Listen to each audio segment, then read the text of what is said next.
BSF একটা খুনি বাহিনী। এই জমিনটা কিন্তু বাংলাদেশের, এটা তো আপনারা সবাই জানেন।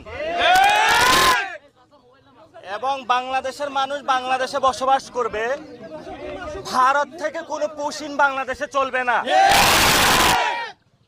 তো আমরা প্রেস ব্রিফিং এ করব, আপনাদের সাথে কথা বলবো, তবে একটু কথা বলে আমরা সামনে যাব।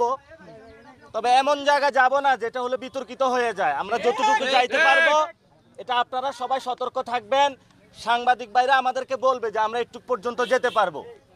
তো আমাদের সবচেয়ে বড় কথা যেটা, আমি অনেক জীবনের রিস্ক নিয়ে এখানে এসেছি, কারণ সীমান্ত এলাকার মানুষদের দেখার কেউ নাই বাংলাদেশে।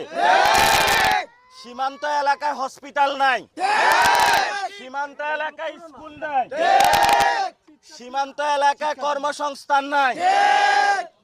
আমাদের বাংলাদেশের বিজিবিকে শক্তিশালী করতে হবে। বিজিবির কোনো ভয় নাই, বিজিবির পিছনে পুরো বাংলাদেশের দামাল ছেলেরা আছে ইনশাআল্লাহ।